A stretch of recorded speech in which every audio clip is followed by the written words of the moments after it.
bonjour, peuple racheté de Dieu. Que le Seigneur vous bénisse ce matin.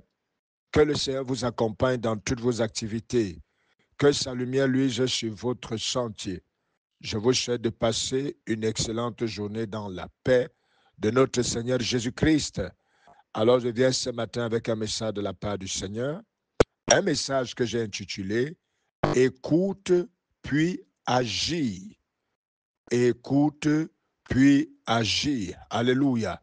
Alors, bien-aimés, ce matin, je voudrais partager avec nous ce que je peux appeler le schéma de la réussite d'une vie chrétienne. Le schéma de la réussite d'une vie chrétienne. Alléluia. C'est-à-dire, quels sont les ingrédients, quelles sont les choses que nous devons faire pour pouvoir réussir dans notre vie chrétienne. Alors, lorsque nous parlons de notre vie chrétienne, nous parlons de cette vie où non seulement nous marchons dans le monde, mais également nous sommes en relation avec Dieu. Alors, c'est une vie où nous ne sommes pas seuls, mais nous sommes avec Dieu. Comment donc réussir ce genre de vie où nous sommes avec Dieu et nous sommes également dans ce monde des vivants? Alors, bien aimé, ce matin, ce que je m'en vais vous dire, c'est un secret. Un secret qui a été éprouvé et un secret qui marche.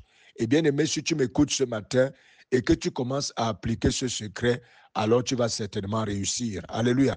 Alors, ce secret, c'est tout simplement que lorsque nous marchons avec Dieu et lorsque nous marchons dans le monde, n'oublions pas que nous sommes des personnes très intelligentes. Nous avons nos propres volontés et nous avons nos propres pensées. Et même le plus souvent, nous sommes influencés par beaucoup de choses. Mais bien aimé, je voudrais te donner ce conseil ce matin. La réussite de la vie chrétienne commence par l'écoute.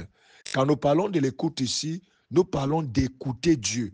Oui, mon frère, ma soeur, il faut écouter le Seigneur.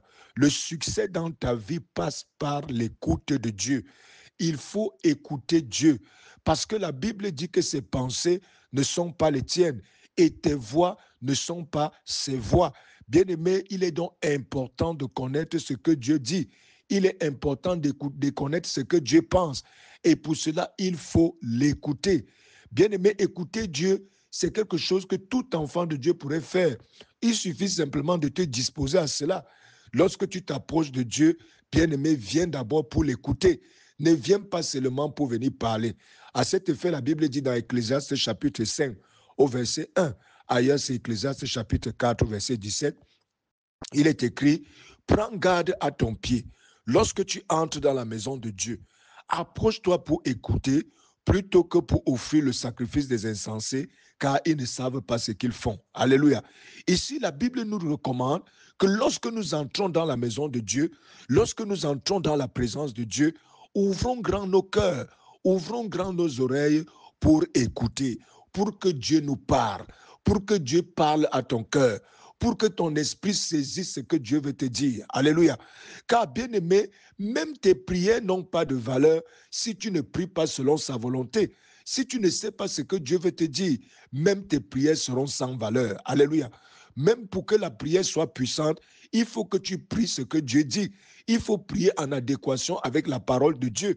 Il faut prier en fonction de la parole que Dieu t'a donnée. Alléluia. Donc, bien aimé, pour réussir dans sa vie chrétienne, bien aimé, étant des personnes très intelligentes, je nous recommande d'abord d'écouter Dieu.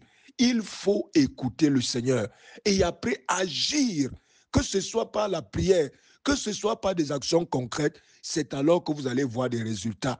Car sachons-le très bien, Dieu nous accompagne dans ses voies. Dieu a un plan pour chacun d'entre nous. Nos vies ne sont pas le fruit du hasard. Nos vies sont bien détaillées dans la présence de Dieu. C'est pourquoi il est important de l'écouter. Il est important de savoir ce qu'il nous dit, de savoir ce qu'il pense de nous et non seulement agir selon notre propre intelligence. Mon frère, ma sœur, si tu écoutes ce que je te dis ce matin, voilà le secret de la réussite. Même lorsque tu élèveras la voix pour prier, prie parce que tu as écouté le Seigneur. Lorsque tu t'élèveras pour agir, prendre une direction dans ta vie, prends cette direction conformément à ce que tu as entendu Dieu te dire. C'est alors que tu réussiras. Dans le secret est donc dans l'écoute, ensuite l'action. Et non simplement une action sans pouvoir écouter. Alors je lève ma voix ce matin. Père, je prie qu'au travers de ce message, toute personne qui m'a écouté, que tu déposes dans le cœur d'une telle personne la soif, le désir et même la capacité de t'écouter désormais. Et Seigneur, qu'ensuite, après t'avoir écouté, que cette personne commence donc désormais à agir. Père, bénis Seigneur ton peuple qui t'a écouté ce matin, au nom puissant de Jésus-Christ. Shalom, shalom, shalom, shalom.